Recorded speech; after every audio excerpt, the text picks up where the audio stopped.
سوال، مسجد میں نماز پڑھنے سے آدمی خدا تعالیٰ کے سامنے ہوتا ہے یا گھر میں؟ جواب، خدا تعالیٰ ہر جگہ سامنے ہوتا ہے، چاہے مسجد میں نماز پڑھو یا چاہے گھر میں، لیکن مسجد میں نماز پڑھنے کا ثواب بہت زیادہ ہوتا ہے۔ سوال، نماز پڑھنے سے پہلے ہاتھ منہ اور پاؤں دھوتے ہیں، اسے کیا کہتے ہیں؟ جواب، اس کو وضو کہتے ہیں، بغیر وضو کے نماز نہیں ہوتی۔ سوال، نماز میں کس طرف منہ کر کے کھڑے ہونا چاہیے؟ جواب، پچھم کی طرف، جس طرف شام کو سورج جا کر چھپ جاتا ہے۔ سوال، پچھم کی طرف منہ کرنے کا کیوں حکم دیا گیا؟ جواب، مکہ معظمہ میں خدا تعالیٰ کا ایک گھر ہے جسے کعبہ کہتے ہیں، اس کی طرف نماز میں منہ کرنا ضروری ہے، اور وہ ہمارے شہروں سے پچھم کی طرف ہے، اس لیے پچھم کی طرف منہ کر کے نماز پڑھتے ہیں۔ سوال، جس طرف منہ کر کے نماز پڑھتے ہیں اسے کیا کہتے ہیں؟ جواب، اسے قبلہ کہتے ہیں۔ سوال، دن رات میں نمازیں کتنی مرتبہ پڑھی جاتی ہیں؟ جواب، رات دن میں 5 نمازیں فرض ہیں۔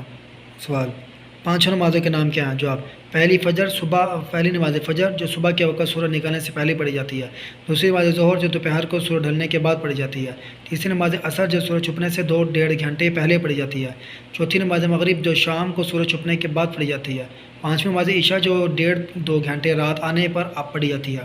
سوال، اذان کسے کہتے ہیں؟ جواب، جب نماز کا وقت آ جاتا ہے تو نماز سے کچھ دیر پہلے ایک شخص کھڑے ہو کر زور سے یہ الفاظ کہتا ہے: اللہ اکبر، اللہ اکبر، اللہ اکبر، اللہ اکبر، اشہد ان لا الہ الا اللہ، اشہد ان لا الہ الا اللہ، اللہ سب سے بڑا ہے، میں گواہی دیتا ہوں کہ اللہ کے سوا کوئی معبود نہیں، اشہد ان محمد رسول اللہ، اور گواہی دیتا ہوں کہ محمد صلی اللہ علیہ وسلم اللہ کے رسول ہیں، حی علی الصلاح، حی علی الصلاح، او نماز کے لیے، حی علی الفلاح، حی علی الفلاح، او کامیابی کے لیے، اللہ اکبر، اللہ اکبر، اللہ سب سے بڑا ہے۔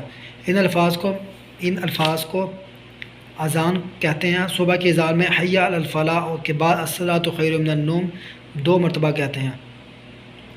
تکبیر کسے کہتے ہیں؟ جب نماز کے لیے کھڑے ہونے لگتے ہیں تو نماز شروع کرنے سے پہلے ایک شخص وہی کلمے کہتا ہے جو اذان میں کہے جاتے ہیں، اسے اقامت اور تکبیر کہتے ہیں۔ تکبیر میں حی علی الفلاح کے بعد قد قامت الصلاۃ 2 مرتبہ اذان کے کلموں سے زیادہ کہا جاتا ہے۔ سوال، جو شخص اذان یا تکبیر کہتا ہے اسے کیا کہتے ہیں؟ جواب، جو شخص اذان کہتا ہے اسے مؤذن کہتے ہیں، اور جو تکبیر کہتا ہے اسے مکبر کہتے ہیں۔ سوال، بہت سے لوگ مل کر جو نماز پڑھتے ہیں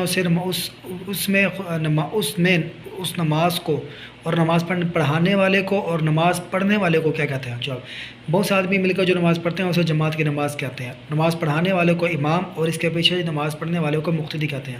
سوال، اکیلے نماز پڑھنے والے کو کیا کہتے ہیں؟ جواب، اکیلے نماز پڑھنے والے کو منفرد کہتے ہیں۔ سوال، جو مکان خاص نماز پڑھنے کے لیے بنایا جاتا ہے اس میں جماعت سے نماز ہوتی ہے، اسے کیا کہتے ہیں؟ جواب، اسے مسجد کہتے ہیں۔ سوال، مسجد میں جا کر کیا کرنا چاہیے؟ جواب، مسجد میں نماز پڑھنے، قرآن شریف پڑھے، مسجد میں نماز پڑھے، قرآن شریف پڑھے، یا اور کوئی وظیفہ پڑھے، یا ادب سے چپ چاپ بیٹھا رہے۔ مسجد میں کھیلنا، کودنا، شور مچانا اور دنیا کی باتیں کرنا بری بات ہے۔ سوال، نماز پڑھنے سے کیا فائدہ ہوتا ہے؟ جواب، نماز پڑھنے سے بہت سے فائدے ہیں، تھوڑے سے فائدے ہم آپ کو بتا دیتے ہیں۔ یہ سوال انشاءاللہ ہم اگلی ویڈیو میں کریں گے، اور میرے چینل کو سبسکرائب کریں، بیل آئیکن دبانا مت بھولیے گا۔